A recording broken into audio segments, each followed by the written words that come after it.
here at the REEU ECN presentation on overcoming imposter syndrome. I am going to quickly reset my share screen and then we are going to get started. So give me just 1 second and I'm going to enter into my present mode.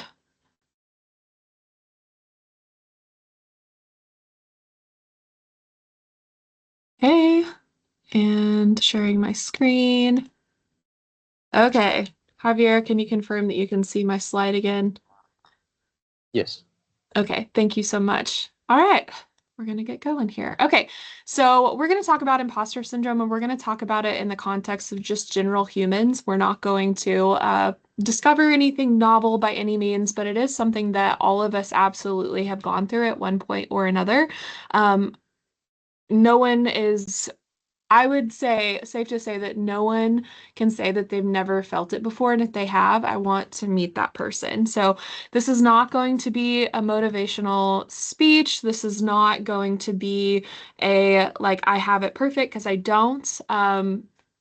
I deal with this stuff every day. And what we're going to do today is talk about how to learn alongside imposter syndrome, how to learn about yourself and how to go forward with it. So the key thing here is why feeling like a fraud doesn't mean that you are one. Okay, so what imposter syndrome actually is. So, imposter syndrome is people saying things like, oh my gosh, I don't deserve to be here. I'm not as good as I think I am. Everyone else understands this. I'm behind. They're going to find me out eventually. That last one for me is where I'm at. I constantly say things like, I just got lucky. It can look like so many different things, and not all of it happens at once, but it's also possible that everything happens at once. I know we've all probably heard somebody say these things before, but um, it's a normal thing to feel this way at various aspects of your life. But as far as a simple definition goes, imposter syndrome is feeling like a fraud despite evidence of complete success. So if you ever look down at like your resume or your CV, anything of that nature, and you say, okay, wow, like I still don't feel like I've done enough, but somebody else that looks at it is like, you've accomplished a lot. And everyone has a different definition of what being accomplished is. So for us, people who struggle with imposter syndrome, we think we have this constant pattern of thinking of, I'm going to be found out. I just got lucky. This stuff is not enough. So, how can we overcome that disconnect?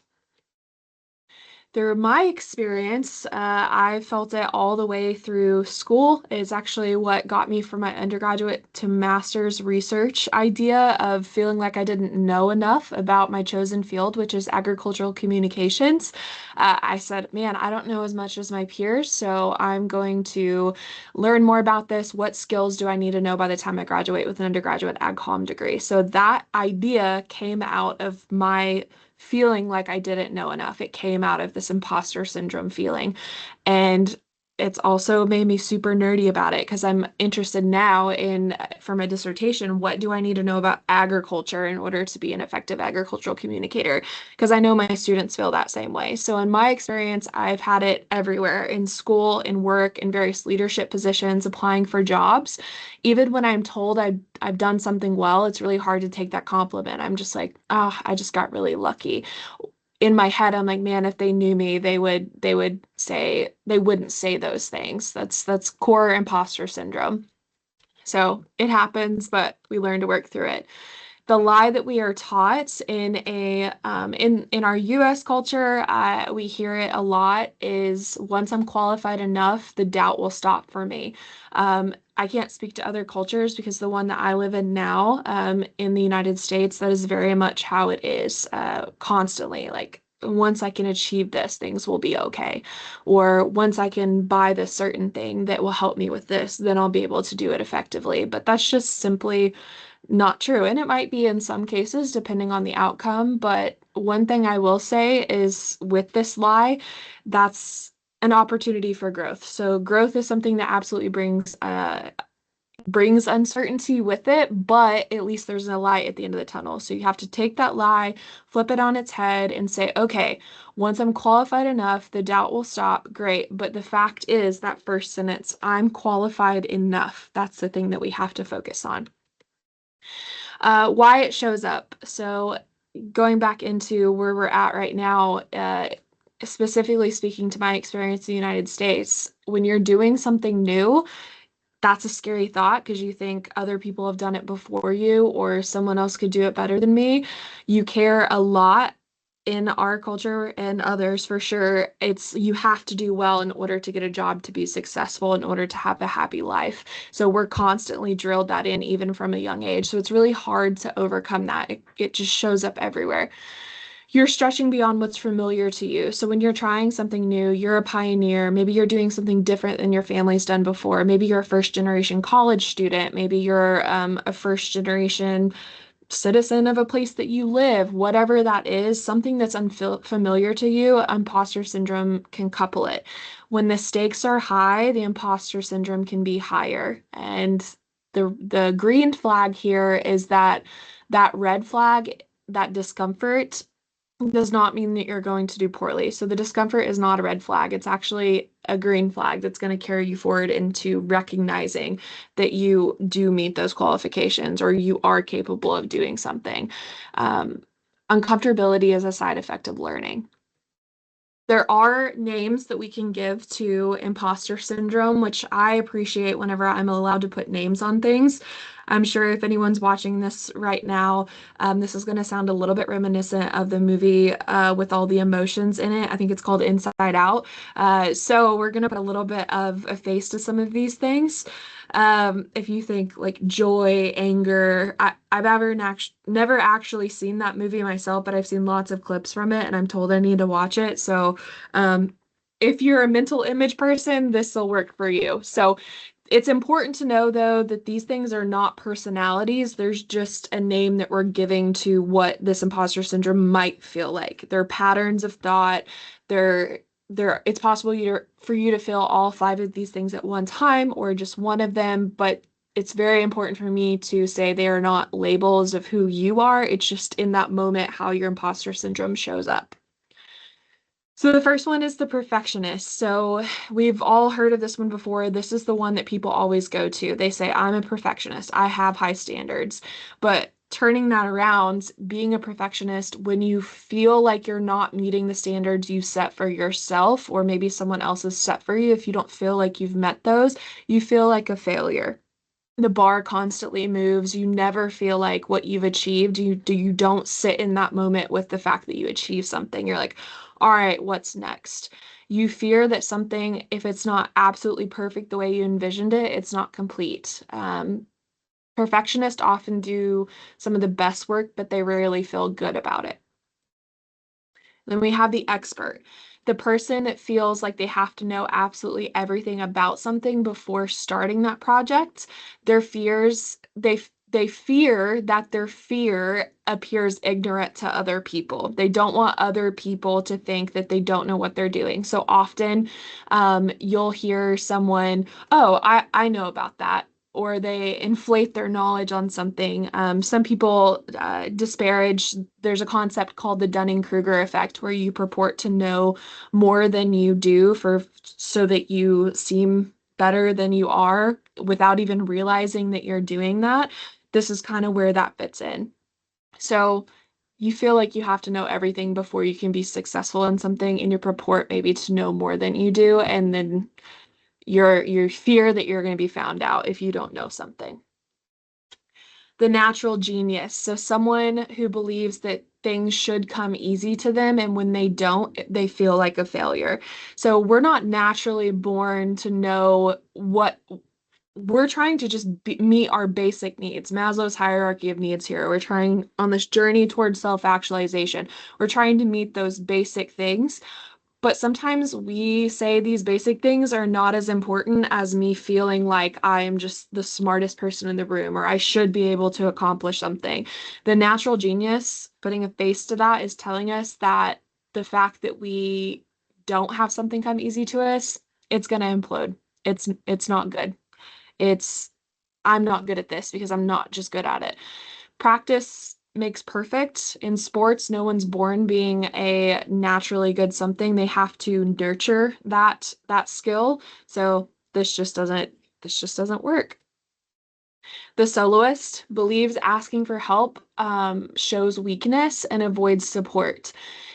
I am so stubborn, so this one hits me all of the time. If you know a stubborn person, this probably is showing some like familiarity to you. But just because someone is stubborn doesn't mean that they struggle with imposter syndrome, but this is what it can look like. So, if you have to ask somebody to teach you something or learn more, it's that you're not good enough. But how we flip that on our head is the fact that we want to gain more knowledge. That's the good thing that we have to strive for. Being human in a collaborative system, that's the way to beat this. It's okay to ask for help. And I know that's really hard as someone who's stubborn. My husband and I all the time, he's like, "Will you please let me help you?" And I'm like, "No." And then I finally told him, "If you'll say, I know you can do this yourself, but can I help you do it because I want to?" That helps. So my imposter syndrome of feeling like that he thinks that I can't do it was not true. It was just that he needed to validate, "Hey, I know you can do this, but let me help you." The superhero often works to prove worth, ties value to productivity. So definitely hit this one.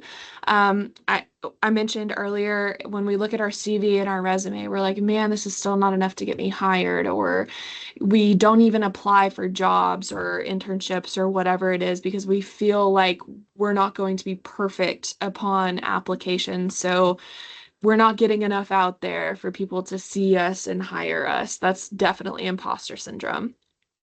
There are a lot of people out there who get jobs that they probably shouldn't because they have confidence in themselves to do it. Imposter syndrome shows up by making you think that you're not a superhero and that you're not going to be good enough. So, overworks to prove worth ties value to productivity. This person says, if I just do more, I'll finally feel like I belong. Let's not be that person. Okay, so that was a lot of random back information about different phases of imposter syndrome. But for me specifically, how I try to work alongside my imposter syndrome, the biggest rallying cry for me is not every thought deserves interpretation. And this is something still new for me. Definitely still struggle with this, but as someone who lives with pretty bad anxiety, this one's hard for me because I think about scenarios all of the time. But my rallying cry, we'll call it for 2026, is it's not that deep. So telling myself not every thought deserves interpretation and then turning that into it's not that deep has really helped me. A lot of things are just thoughts. We can recognize that we have them, and then we learn to say, okay, is that real? Is that not real? And then we move on from it. So that's one way I can say that you can try to shift that mentality to overcome imposter syndrome. So, what it's not that deep actually means. So that's going to be the rest of our little presentation here. Overcoming imposter syndrome, our motto should be it's not that deep. So what it isn't, it doesn't mean that you don't care. It doesn't mean that you lower your standards, and it absolutely does not mean you should ignore feedback from people. It just changes the way that you interpret those things. So thoughts are not facts. That's a really big one. We think that we know what people think, and that's just not true. Most of the time, they're not thinking about us at all. They're thinking about themselves.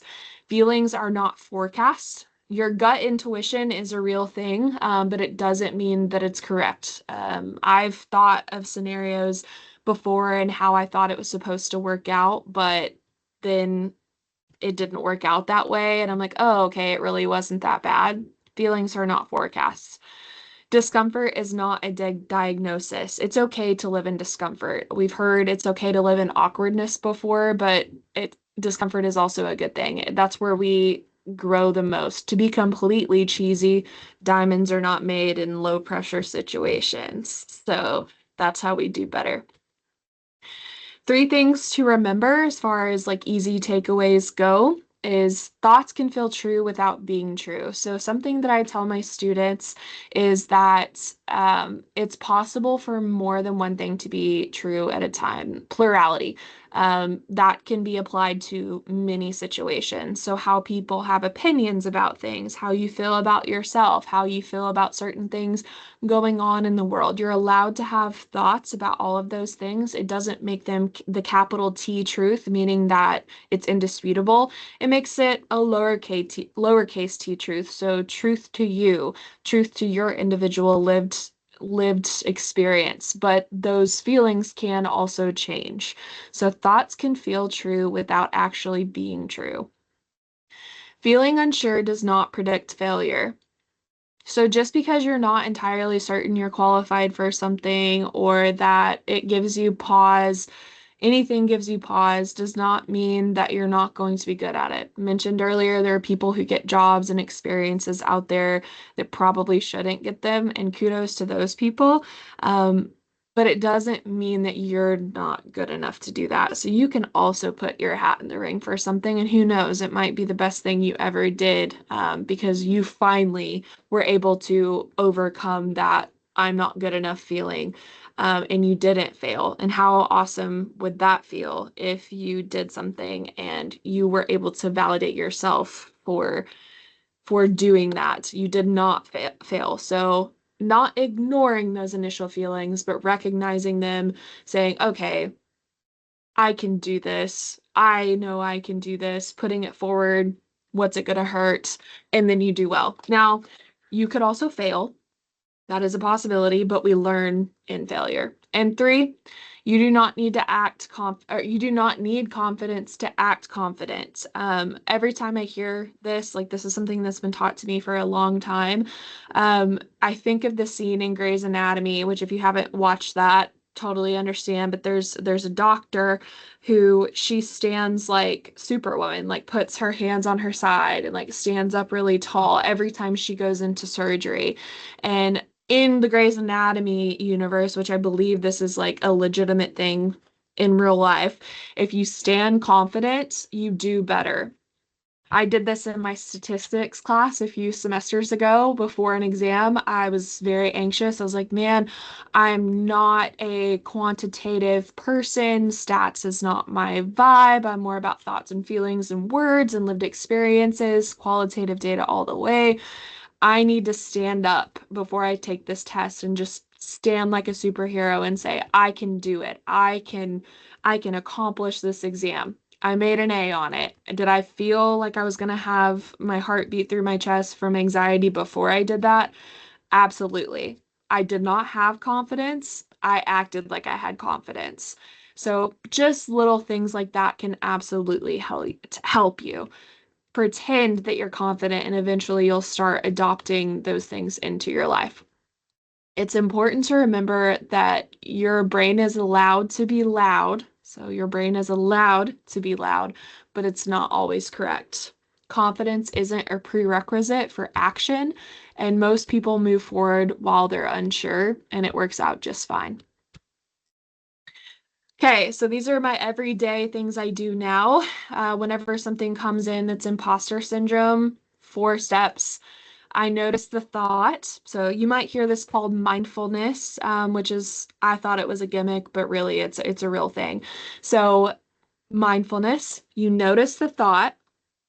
You say, okay, this is what's going on right now. Usually I ask myself, is that true? Is that false? Is it more complicated than that? Are there other things going on? Okay, this is what's going on. I don't argue with that thought. I just acknowledge that it's there. And I'm like, okay, this is how I feel this way about it. This is how I feel this way about it.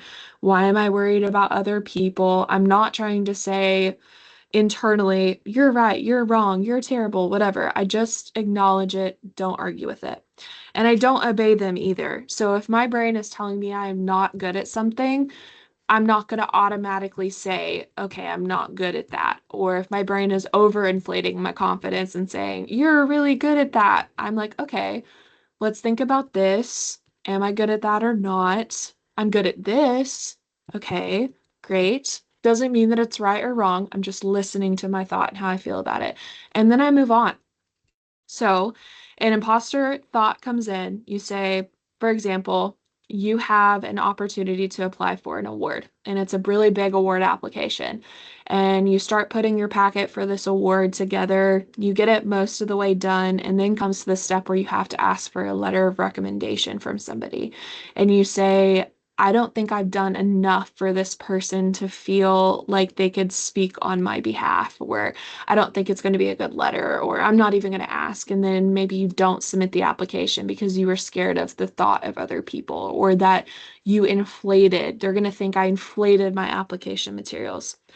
The motto there is it's not that deep. So we recognize those feelings, we don't obey them, we don't argue with them, we acknowledge that they're there and say, is that true or is that false? And most of the time it's going to be false.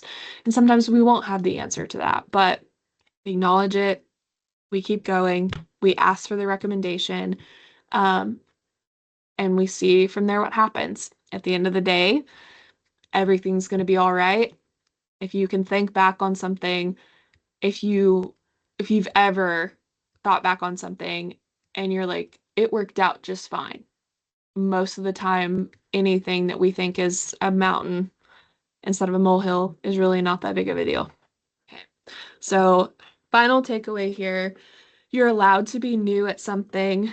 You're allowed to learn publicly. You're allowed to ask questions. You're allowed to ask people what they meant by something in a way that's not abrasive.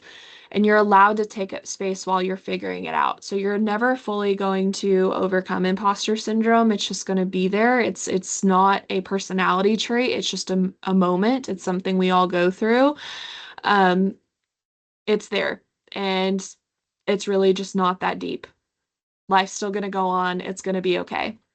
So if you've listened to this presentation and you're thinking, I don't know if I belong here, I'm here because I want to learn more about X. I don't know if I belong here at Texas A&M or wherever you're listening from. Most of the time, other people are not worrying that about you. They're worrying that about themselves. So people that don't truly belong aren't going to be asking those questions in the first place. So you're allowed to take up space while you figure out your stuff. It's not that deep. Have confidence in yourself, even if it's fake confidence, and you'll be just fine. So that's how I work to hopefully overcome imposter syndrome. So if we still have anyone on here, I'm going to stop my screen sharing if I can find what I'm doing. And okay, Javier, if you are still on here, if you have any questions, I'm happy to answer them. I think all you said was very straightforward and very understandable. Okay, cool. Okay, well, um, if you have no questions, just thanks for tuning in. For those of you who watched later, I appreciate it. If you have questions, please send them to Abril. I did forget to introduce myself, so I guess I'll do that now. My name is Taylor Kennedy Apple. I'm a doctoral candidate here at Texas A&M University in the Agricultural Leadership Education and Communications program. We'll have information down in my bio. But if anyone has any questions or just want to talk sometime about how we can commiserate together about how to overcome imposter syndrome, I welcome any of those questions, comments, or commiserating. Okay. All right. Well, thanks everybody, and I will talk to you on the next one. Thank you.